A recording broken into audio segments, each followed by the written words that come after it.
The secret was not his to divulge, either for his own benefit or for any other's. He must keep that to himself. But he must help her in some way. At last he began to speak, scarcely knowing what he was about to say. "It is terrible, terrible what you have told me. To have written such things to one like you, in fact, to any one on earth, seems to me unforgivable. It is the most inhuman cruelty I have ever heard of.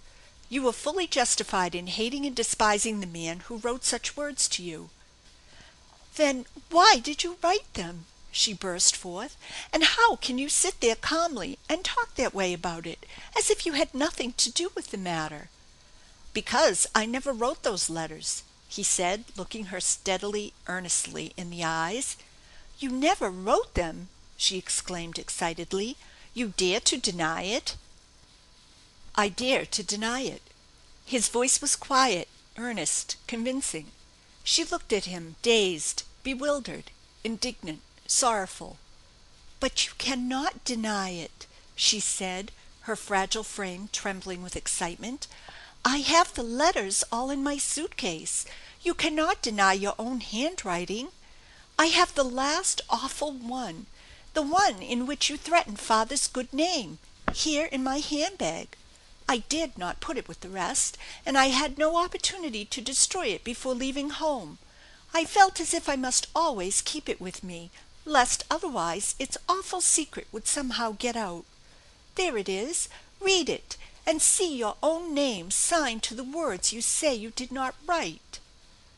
While she talked, her trembling fingers had taken a folded, crumpled letter from her little handbag, and this she reached over and laid upon the arm of the chair. "Read it," she said. "Read it, and see that you cannot deny it." "I should rather not read it," he said. "I do not need to read it to deny that I ever wrote such things to you." "But I insist that you read it," said the girl.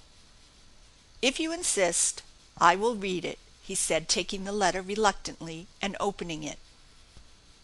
She sat watching him furtively through the tears while he read, saw the angry flush steal into his cheeks as the villainy of a fellow man was revealed to him through the brief, coarse, cruel epistle, and she mistook the flush for one of shame.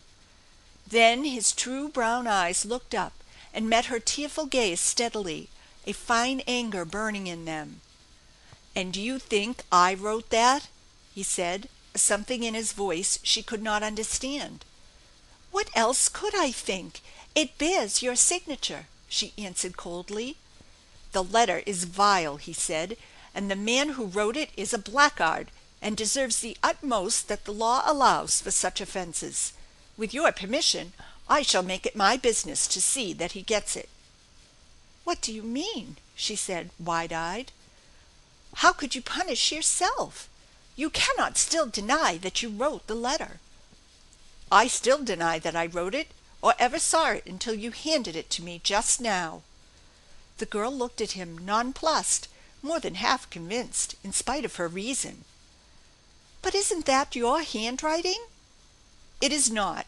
Look."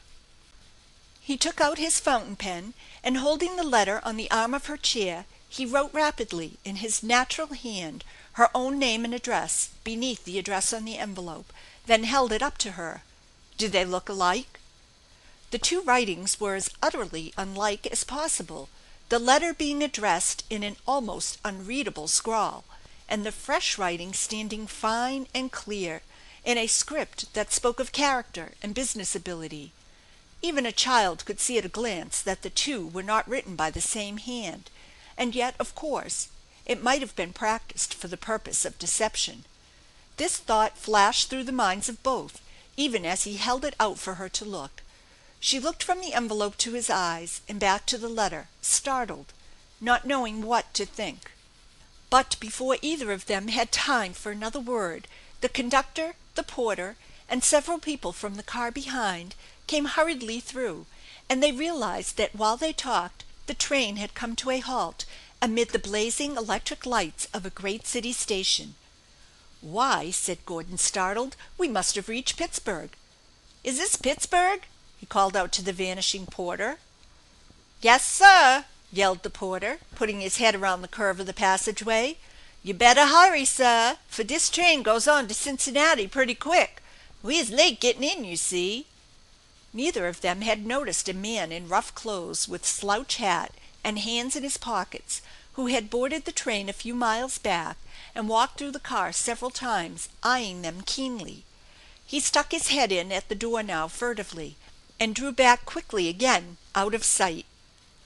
Gordon hurriedly gathered up the baggage, and they went out of the car, the porter rushing back as they reached the door to assist them and get a last tip. There was no opportunity to say anything more as they mingled with the crowd until the porter landed their baggage in the great station and hurried back to his train.